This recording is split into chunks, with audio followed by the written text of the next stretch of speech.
Shalom, guys. Popping in here.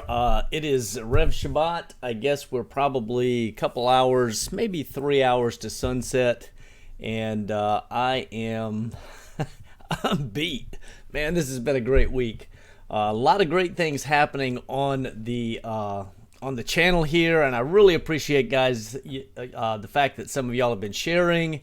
Certainly you've been liking. The subscriptions have been going way up, and obviously I think it's part of it is because we just have a message here that we really want to get out with regards to masculinity, biblical headship, patriarchy, all these things. So absolutely keep sharing, keep putting this out there so that others have opportunity to see what you're seeing, to learn what you're learning, to learn what, and this is a journey we're all taking together. So fantastic. What I wanted to do this afternoon, though, I've had now obviously the only thing that we do on the channel isn't biblical headship and polygyny, because those are just, those are foundational building blocks for the restoration of Kol Israel. There's no question. Got to start with the man. And then you work on family, and then from there we build to other pieces, and there are other things that are of interest. So we're going to be covering some stuff in, I've told you that there are lots of other things that we'll be covering, and I want to talk about something a little bit different today for a few minutes. This was burning in me, I don't know, maybe a week or 10 days ago, and I added it to my list, and I've got a couple lists of things that are going on. I've got lists of specific stuff for this channel. I've got some things that I need to be writing for my blog for some of you who enjoy the written word. I have been delinquent in keeping my blog right now busy, but I've got some stuff I want to write for my blog. I need to finish my Jesus' perspective on polygyny paper so I can get that out into the public square. But something else that I've just put together and just started is a Patreon channel. And so the link for that will be down below as a Patreon channel, because I have had requests for a number of maybe more sensitive topics.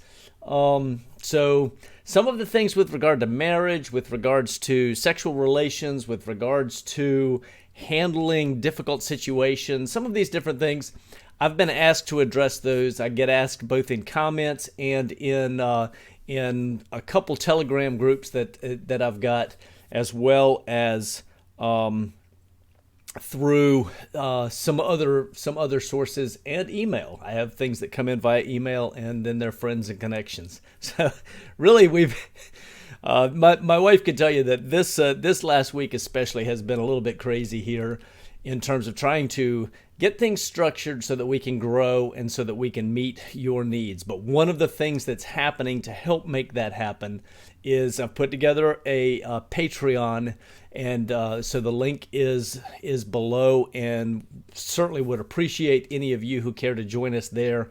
Going to be some bennies that will have an opportunity where we can connect in kind of some private chat discussion, or discussion groups, I should say, and probably some men's only things there, as well as opportunity to discuss on video some of the things that I don't want to put out here right in front of everybody, because there's some things that it's just better if they're behind a little bit of a firewall, and that's a good place to put it. So today what I want to talk a little bit about is community, and I'm just going to touch on that because there are a lot of other things that I'd like to cover with regards to community, and I'd like to cover in deeper thought, deeper discussion, and maybe some shared discussions with some different people. But specifically with community, I want to talk about you, the man, you, the woman, as you are preparing for community, some things that you can be doing maybe before you're in community that will be good moves on your part. Community itself, a lot of times what I picture in terms of understanding how the exodus from the nations and back to the land, according to the way prophecy reads and my understanding of prophecy, my expectation is that it's going to be a sort of a little bit like an exfiltration, or a moving out of the country in the same way that many of our fathers came into this country. For example, I think for a lot of immigrants that came into this country, this big melting pot that we have, they came from lots of different places around the world.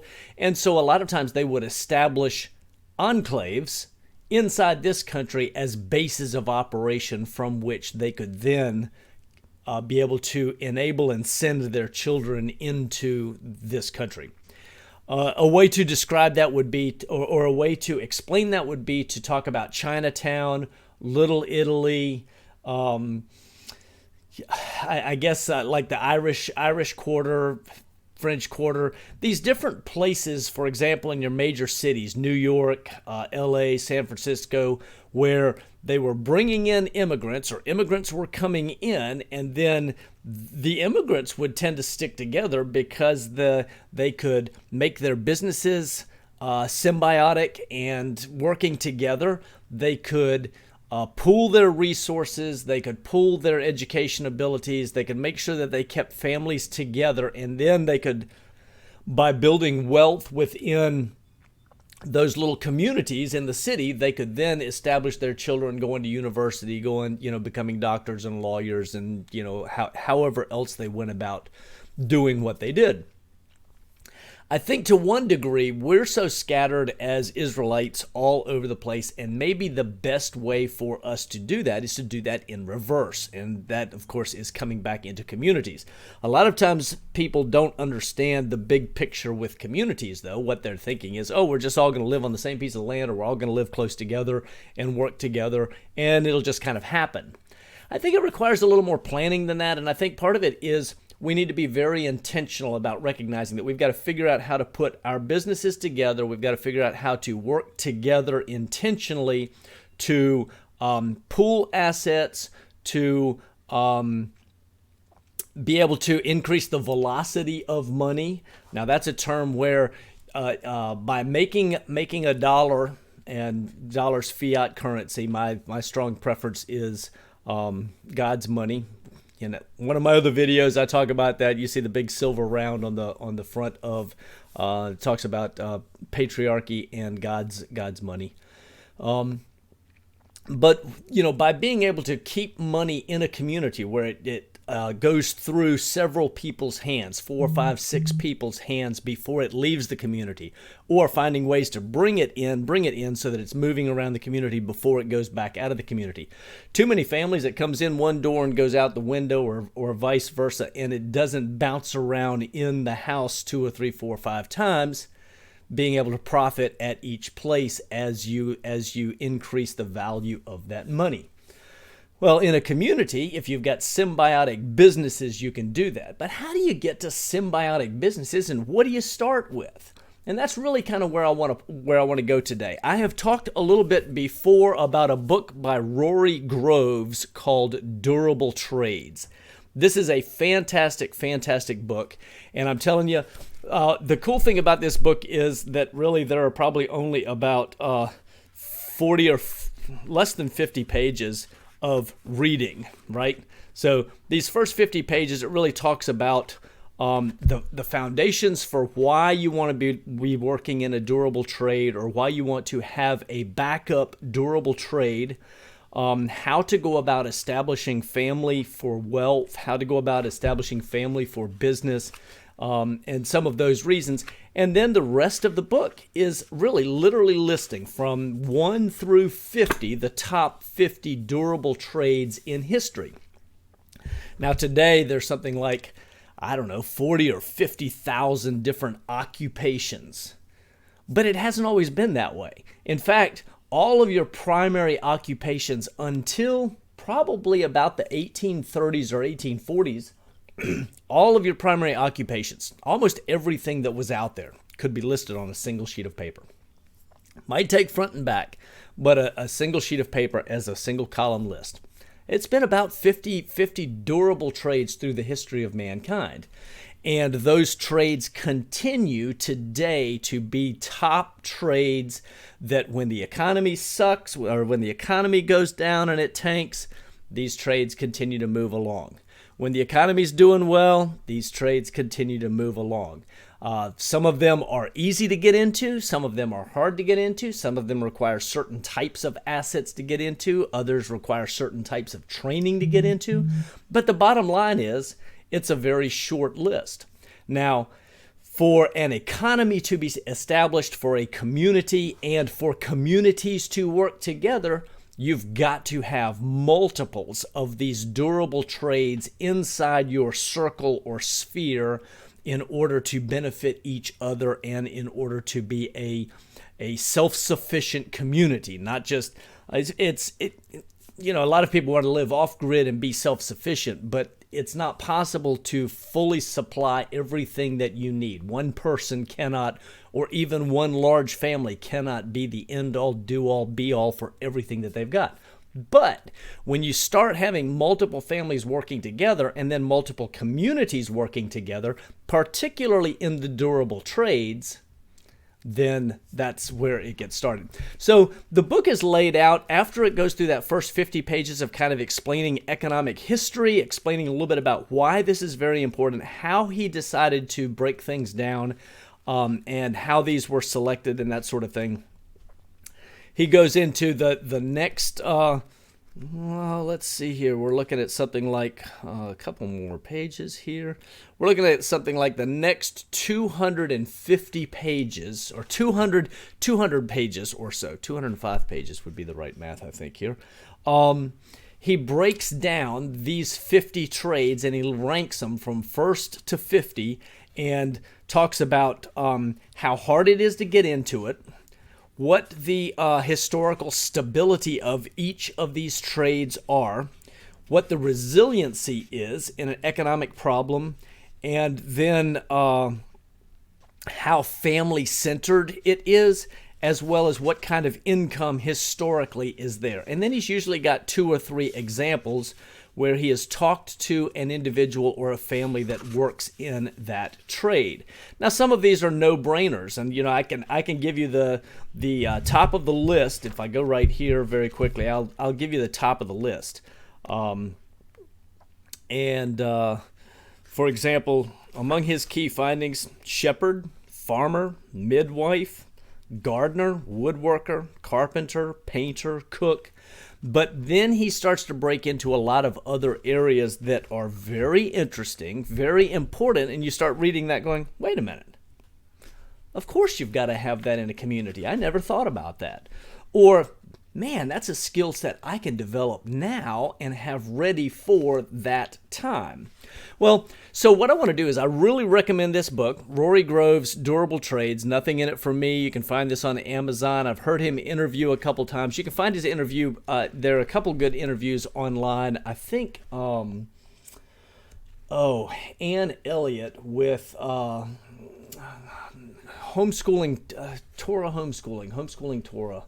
I forget exactly how that is. I'll put a link down here for her YouTube channel, and I'll find an interview that she did where they had a good conversation with Rory. Now, he's a solid believer in the Messiah, doesn't see Torah, or at the point that he wrote this book, there wasn't a whole lot of a discussion about Torah or anything of that sort. But, again, he's a brother, recognizes the crazy in the world.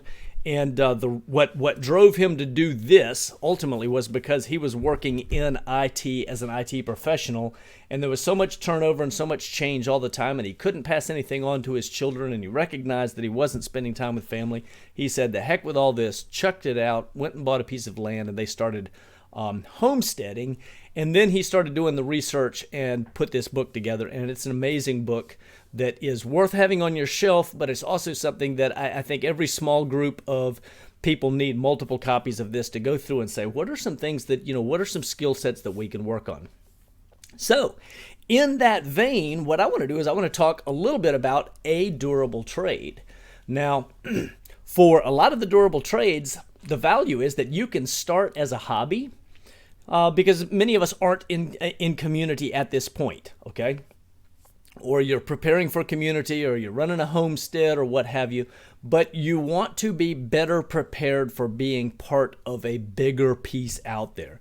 And so for men and for women, but especially men, as you are developing yourself, as you are preparing yourself for whatever the Father has going forward, my strong recommendation is that you identify a durable trade or two that you can begin learning and having some skill set, or maybe collecting some tools in. It might be something that fascinates you, something that you find interesting. And as you do that, you begin preparing for something in the future where in any number of different scenarios, you have the ability to be productive, you have a skill set, you have something else in addition to just basically gardening and raising a few animals. So for me, now I love working with my hands, and I was going to bring some other things in here that I've done. You can find in the early days of this video, where on our homestead, not early stages of this YouTube channel, on our homestead, I had made from scratch using a couple kudu horns that I got from a taxidermist. I made shofars. And so I love working with my hands. I've done woodworking most of my life, but there was something that I was interested in. And then I saw it in the durable trades, and I thought, that's something that I can begin learning some skills and acquiring some ability, and maybe even building a little bit of sideline hustle with it for the purpose of having some value to offer wherever I go community-wise.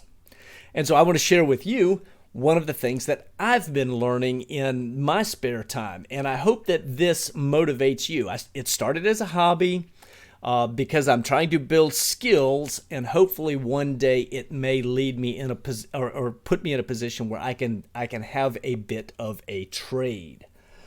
But it's leather work, and for me, it didn't take a whole lot of tools. I've got some tools. I can buy the already tanned leather right now. I have access to hides, but I have not taken the leap to start tanning myself.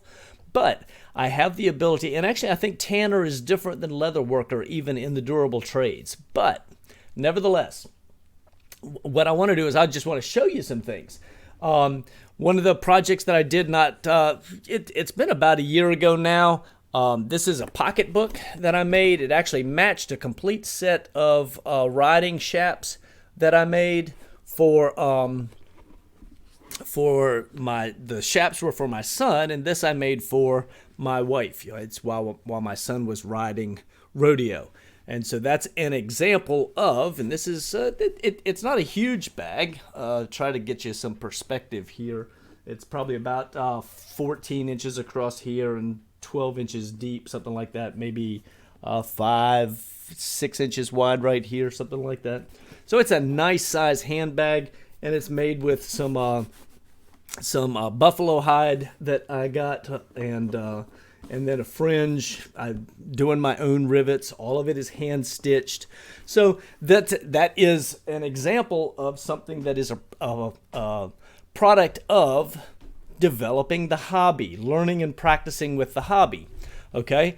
I made my own pattern. I did a little bit of research and found out how to go about making a water bottle. Okay. So this sits on my mantle right now, but this is essentially leather that's water formed. I learned how to water form leather to do this, and then of course staining, and it's hand stitched and all of that with the hand plug, and then it is sealed inside and out with beeswax. And as long as you don't put a hot liquid in it, cold liquid's perfectly all right. It is watertight, and I've used it on multiple occasions. So this is a useful thing that I have been able to make. It's not huge. It's pretty. Just a nice gloss buff on it, and it holds just over 2 quarts of water. The first time I filled it up, I could not believe that it could hold that much water. There's my hand. It's not a whole lot bigger than my hands right here, but you can get 2 full mason jars of water into that. Okay, as an example. And along the way, I have learned how to make some of my own patterns. This right here, a water formed, let's see, the bigger thing, it'd be hard to see all of it. But I've been working on a shoulder holster system. I haven't finished this yet. You see the clips that are holding things in place. I need to do some stitching, okay? Water formed to have a balance of 2 magazines on one side and have a pistol on my pistol on the other side, along with hand driven rivets, hand peened rivets, and this right here is again an example of water forming. And just to show you how good the water forming is, this is my normal daily carry. I can slide it in there and you can see this is I'm shaking it up and down and it's not coming out. It literally, I made myself a retention holster, and as a secondary, it's got a little magnetic snap that easily pops off, but it comes right out with the right pressure. And so that's my everyday carry as an example, that is in a carrier that I made myself. I designed it myself. My son and I did a little bit of research. I have since come up with some other ideas that are probably better designs, but the point is I'm taking a hobby that is, and I'm developing skills for something that will be useful in a community or useful in a larger setting, to be able to do, basic, make tool belts, make some of the basic things. I've played with sandals. Shoes are a little bit above my ability at this point, but I would love to be able to do some nice shoes, something of that sort. So again, what I want to do though is encourage you to get a copy of Durable Trades by Rory Groves, and encourage you to go looking through this. Read the first 50 pages. Very fast, easy read, but I tell you again, I highlighted probably a third of it because it's just rich in good material. And then he's got all of these different trades.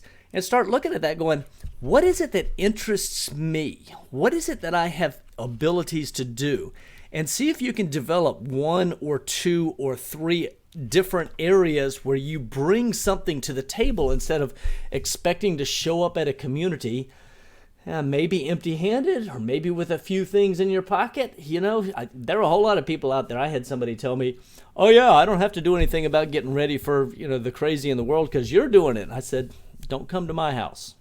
Don't come to my house, because you're considered an adversary just like everybody else if you're not preparing now and you're going to come empty-handed thinking I'm going to feed you. But just the nature of everything. If you are serious about preparing yourself, if you're serious about taking care of your family, if you're serious about being a net gain to any community that you walk into or any group of people that you are teamed up with in a difficult scenario or difficult situation, you need to be building skills. You need to be doing those things, and you need to be doing something that's diverse. If everybody's learning 1 or 2 things, that doesn't help. But if everybody is diversifying in the interest levels and you're figuring out how to diversify yourselves so that each of us all bring something different to the table or bring multiple skill sets that overlap to the table, then we're in a position to really be able to thrive as communities, as larger networked groups or places. As it is right now, we've got a couple families near us that we fellowship with and that we are connected with. But the Father has not put us in a place yet where we are in or directly operating in a community. But and I know there are a lot of people with a lot of great experience. I've been connected with some communities. I actually grew up in a community as a child. I grew up in South America speaking Spanish. I was living in the jungles. I can tell you that story sometime, but I know what it is to live in a thatched roof hut on stilts where everything's with split bamboo. But we had running water because we had a pump and could pump it up into the rafters and had gravity-fed water every day. No electricity for about 60 miles. It was only 24 hours by boat to get to electricity. Or you could fly 35 or 40 minutes by air. My dad was a pilot, bush pilot. But yeah, the importance is that everybody has to bring something to the table. And so I recommend Rory Groves, and I look forward to seeing some of the comments and some of your thoughts. And I will be sharing more on community, probably in the Patreon group.